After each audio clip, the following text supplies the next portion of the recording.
ma'am, I welcome you to my podcast, and I'm thankful that you gave me time for this podcast. First, namaste. Very warm evening to wish you a very warm evening to you and your subscribers. And it is an honor for me to actually come to your channel and speak about my life experience, such that we can motivate others to pursue PhD. For others who are really want to work for the betterment of our country, change the science and technology. PhD is the platform. So I'm here to actually kind of encourage them that don't be afraid and you don't leave India. India has all the infrastructure you need. It has all the resources you need. You just need to believe in yourself and believe on your professors and trust your IITs or NITs or CSIR. All the research labs are doing like commendable job for providing for the students. So I'm here to talk about what I have like done so far in my life, and maybe some people can relate to it. And hopefully it will be a good experience for both of us. Sure, sure, ma'am. So my very first question is based on this only. So tell the audience about yourself, who you are, where you came from, and what you're doing now. Yes, my name is Shreya Ganguly, and I am from Kolkata. I'm born and brought up in Kolkata. Both of my parents are in civil defense, and so most of my values and morals were taught by them only, because in defense, you have to be disciplined, you have to be so much of honest, and you have to be dignified. So all these things I learned from my parents. My parents obviously taught me that how to face all the life challenges with bravery. So by taking so much of knowledge from home, I went into the path of engineering. Okay, engineering. I did my bachelor's from a private college. Before that, I was actually in chemistry honors. I was studying in Calcutta University, but I thought that it is not the field for me. So I changed and I went to engineering, and I did civil engineering for 4 years. After that, I really was interested in mining, and all I really wanted to know like about the mining resources in India and how we are doing excellent in that field. So, and also all the environmental aspects related to mining, which is like which are adversities which we are facing: air pollution, water pollution, noise pollution. Mining is a major contributor. So I wanted to design or build a technology which will curb or mitigate most of the pollution. So I wanted to join Indian School of Mines, ISM. At that time, it wasn't an IIT. So I appeared for the entrance exam of ISM, and I got selected for masters. And while in my third semester, I got placed as assistant professor, and I worked in SR Engineering College in Warangal for about 2 years. Then I realized that I need to pursue PhD because I need to broaden my horizon, and in order to teach the children more about engineering, so it is important for me to pursue higher education. So I joined IIT Ropar in uh, 2 years back, and yes, I am in third year right now. I just completed my coursework and I have published a paper. So, and besides that, not I am not just into studies. I am into fine arts. I write poetry. I have learned dancing for 12 years, Indian classical dance. I learned painting, and I always have an inquisitive and curious mind actually. So it keeps me occupied. And yeah, that's me. That's my life. So talking about your thing with mines, you have done your masters from ISM Dhanbad in environmental science. So the thing that I wanted to ask you, how your interest came into mines, which led you to join ISM, and how that thing came in your life.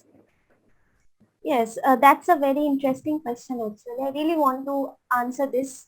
While I was studying environmental engineering in my bachelor's, we have an environmental engineering course in, I think, final year. I came to know that because of mining activities, there is a huge pollution in water actually. Wastewater is secreted from the mines, and most are disposed of. there is issues of solid waste management, there is air pollution because of uh, so much of mining activities also causes noise pollution, uh, and it also destroys the soil, actually Mm. the natural integrity of the soil. So I learned about this, and I was very interested to know, like, how can we mitigate these issues, and what are the procedures India is adopting in Mm. order to mitigate this. So that was my curiosity, and that is the primary reasons I went for environmental science and engineering in Center of Mining Environment. So my master's was actually co-sponsored by MOEF, Ministry of Environment and Forest, and they have a collaboration with ISM, and they both work together in developing technologies and innovative and cost-effective and sustainable ways of mining.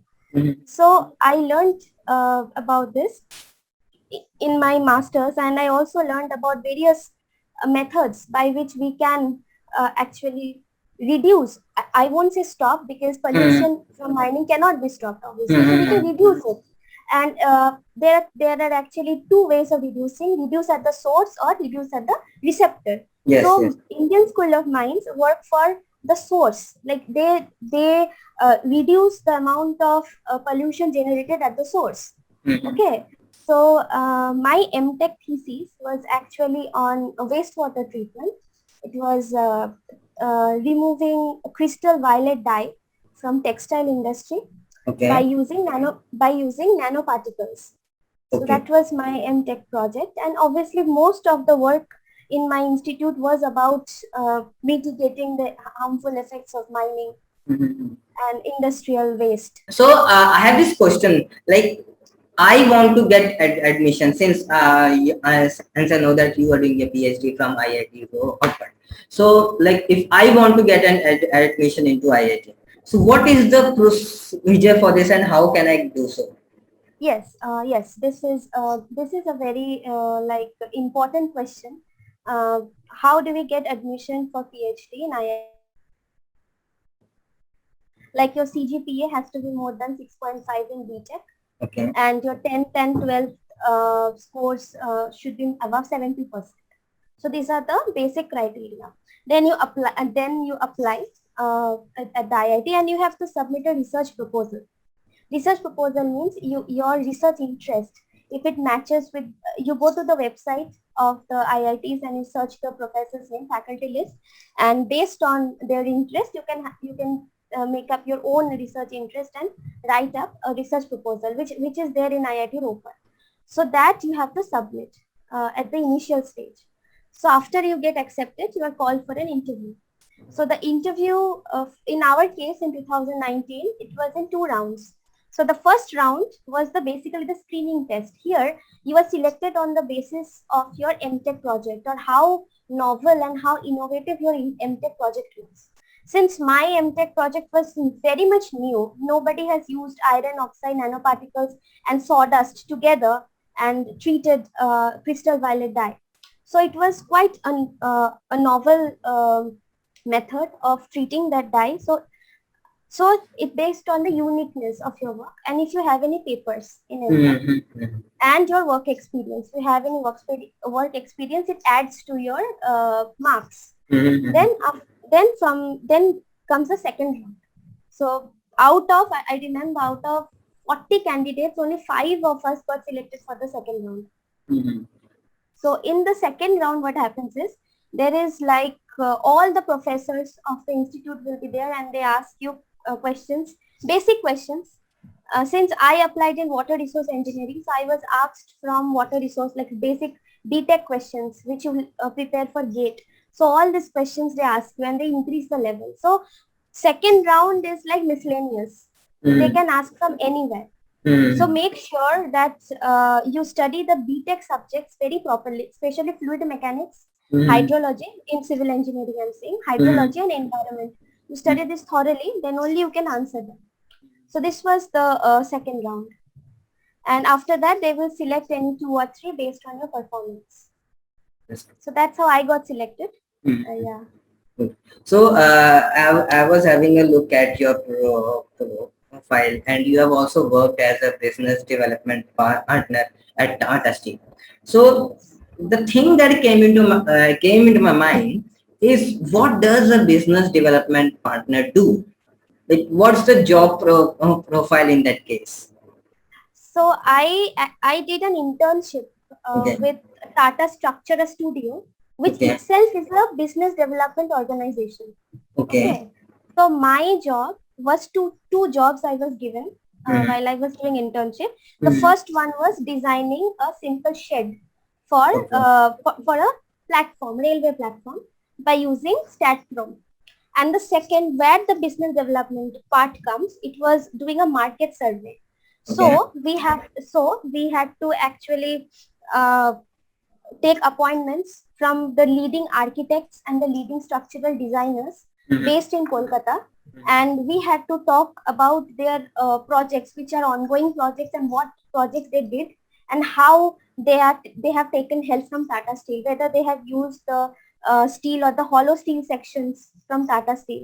So we had to do that market survey for over 3 months, Mhm. and then we had to submit a report, and we had to actually convince them that to use Tata products, Tata Mhm. Steel as in their work. And some of, obviously most of them had used Tata products, so they were giving us feedbacks like how was Mhm. what was their experience with Tata. And yeah, so that was the report which we had to submit. And based on that, we were given like paid, like we were given Mhm. money on our work. So that Mhm. was my work basically. So two projects were given. One of the things that I liked, I will be honest with you, that there was there was a something called as a pesticide sprinkler for farmers. So what was it? Tell us about it, and how you got that idea that this should be made and this should be turned into something. Yes, yes, yes. Okay, so this pesticide sprinkler idea actually came to Hmm. my mind when I was working with Purdue University. While I was at my job, we Hmm. had a collaboration with Purdue University for a subject called Epics, Hmm. engineering projects in community service. So this was the subject, and I was actually the supervisor of 6 students. So we came up with this idea of pesticide sprinkler, because if you just Google pesticide sprinkler, you will see a farmer carrying the sprinkler on his back. And So doing can you something from please? hand like this, and Yes, yes. So it's extremely heavy and rigorous job. hmm. So we wanted to reduce that labor of his. Okay. So that was the main motive. Like, he shouldn't be carrying that because it's extremely heavy. So what we did was, we built like a tricycle kind of thing, Hmm. where the pesticide will be there and it will be sprinkled automatically by pushing a button. Okay. And you can actually paddle it if you want, or Hmm. you can just simply like just roll it in the ground. So this Okay. was the project. Hmm. And yeah, uh, Wow. and So also this. like, and Hmm. also advanced version is you can use drone technology in order to pest the in order to distribute the pesticide. So that actually I But couldn't drone finish it. is, but what I think that drone has its weight, that the maximum weight that it can carry. So it will, Yeah, and then we exactly. have a battery life also. So that will anyhow Exactly. limit on how far it can go and how much battery it Exactly. can carry. Exactly. And Every I think everything you do has some some kind of like limitation. disadvantages. Hmm. But this pesticide sprinkler which we used, it was built with wood actually.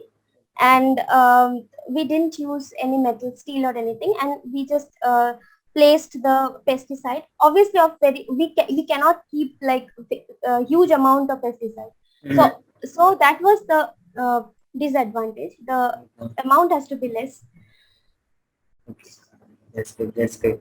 So, so how I came to know about you? I read your post on LinkedIn, which talked about the chalice or some kind of things among research scholars.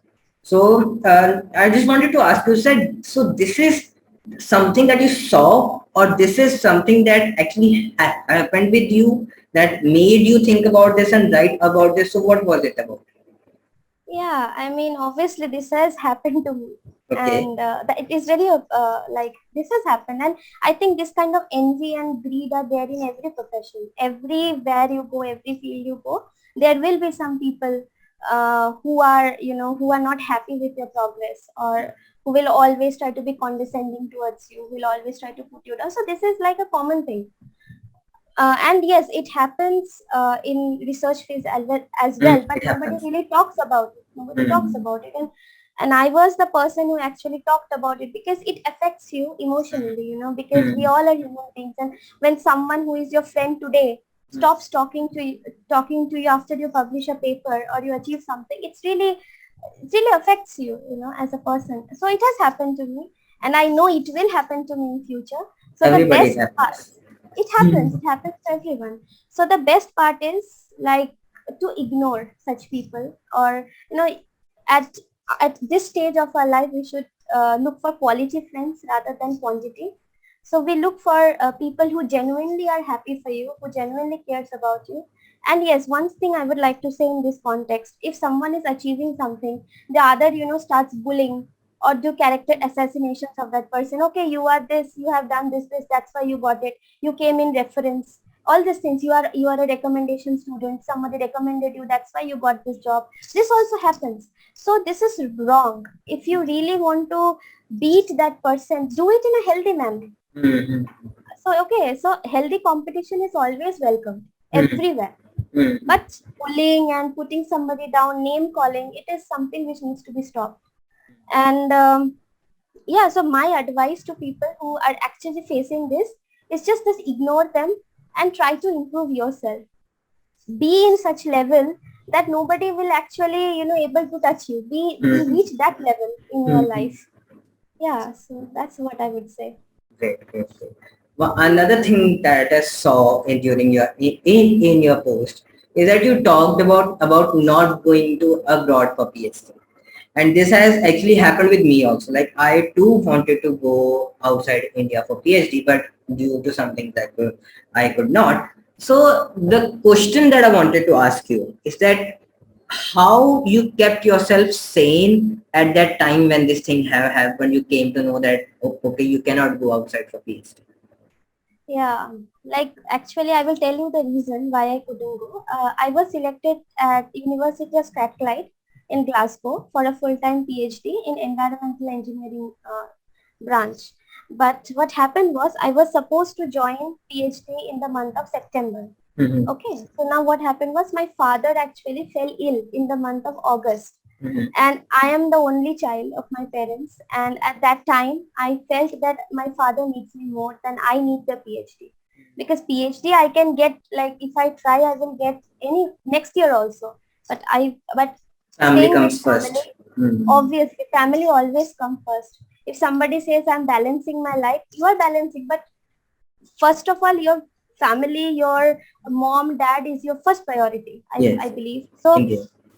That time, what made me happy was that I was there with my father throughout his entire recovery process, and that actually kept me very head high.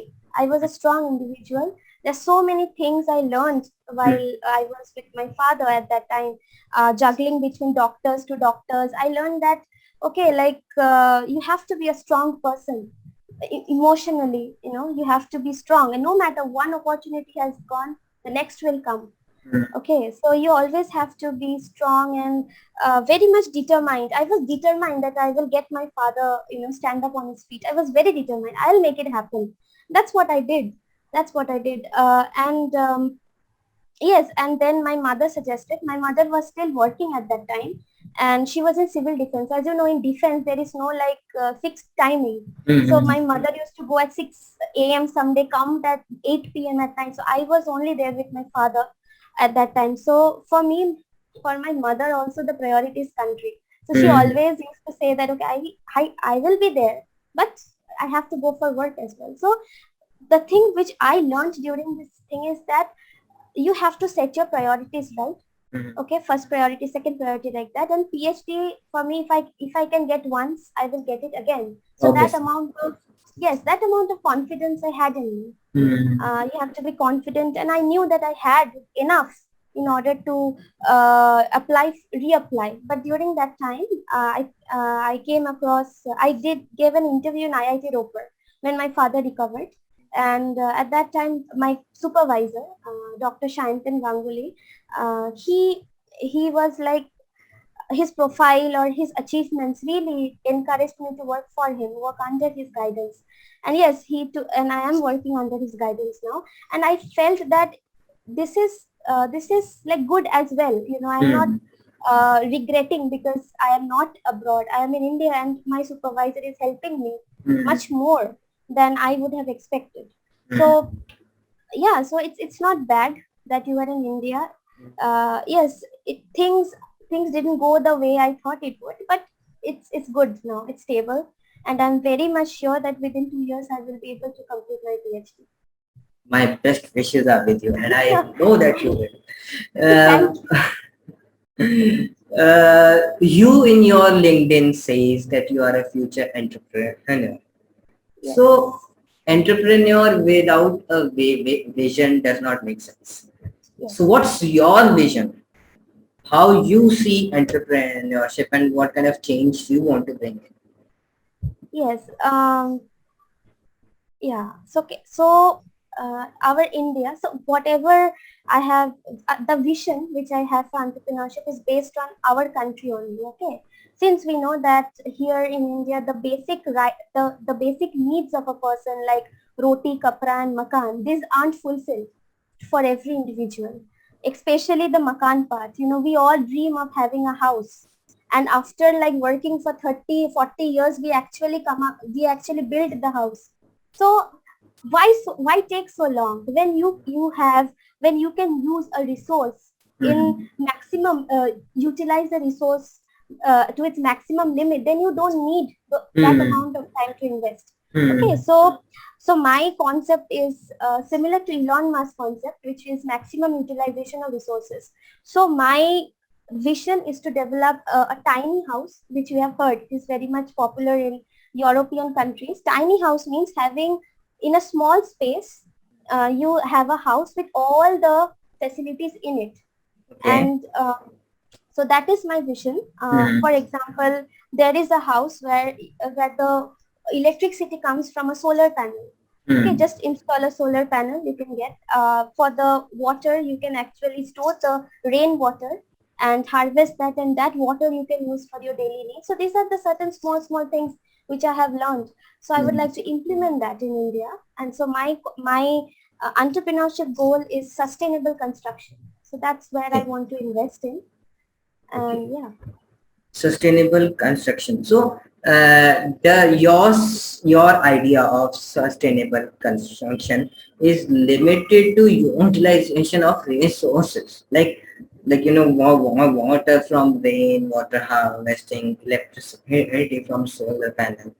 I knew one friend who was trying to do the same in the field of materials, yes, like yes, replacing cement that we use with some other kind of material that has a kind of long life, but and does something else. I don't know his work exactly, but that's the last time I got exposed to this kind of stuff as you are talking. So coming on to the last part of that of our podcast. You came yes. from West Bengal to Punjab. Like Punjab is my state where I live. Oh, okay. So yes, I am also from Punjab. So Okay. what is that one thing that is very different in Punjab as compared to West Bengal? Oh, I would say the food. The food is So are you liking the food or like not? uh, somewhat, somewhat I'm liking it. Uh, Here the obsession of Punjab with ghee and dairy products is very much high. And in Calcutta, the obsession is with sweets. So every Huh, day, huh. sweets and fish. Fish is like compulsory there Sweets and in rice, Calcutta. I guess. Yes. Rice. Here in Punjab, it's more of ghee and makhan, all those Yeah, kind of things. and one thing which Punjab is very colorful, like uh, you would see like colors all around in terms Mm. of fashion and clothes, which is very different to me. If you Mm. and also the language is very sweet. It's very sweet, and I'm so touched. I will I really want to learn the language, and of course the Punjabi songs. They are amazing. I haven't listened to them before, but after coming to Punjab, in every place you go, they play the Punjabi songs. So that is something which I really like about Punjab. The culture, vibrant, colorful, you know, and everybody is like happy. They enjoy every small happiness in life. The people, Mm. Mm. whatever happiness, small things, they're so happy about it, and that is really what life is all about, right? You Like know, living your present day, you believe are in the the first moment. person who has said that Punjabi language is sweet. It is sweet. It is a sweetest language. But the last time I was talking to somebody, that person said that Punjabi is actually very loud. The thing, because our speakers that God has inbuilt in us is actually very loud as compared to the other states. So I guess you might And have seen this Bengalis thing are loud also. too. Bengalis are loud too. So that's like Okay. a common thing. Might be I have not met enough Bengalis till yet. Yeah. So that's why this might be the reason. So this brings us to the end of the podcast. I'm really Okay. thankful that you came for the podcast. I'm really Thank thankful you. that you gave me time. And I hope this podcast will be useful to the others who are listening to this. Absolutely. Thank you very much, Chandan, for inviting me here. And we had a great time. Hopefully that people will learn, like especially get encouraged to come into the to do PhD in India itself. So that was my motive. Like India is not bad. India is an excellent country in terms of resources, in terms of obviously mental resource, and also like all the resources are available here. You just need to get the right opportunity. That's all. Hmm. You need to be with the right place at the right time. So that's all I would say. Thank you for having me. Thank you so much.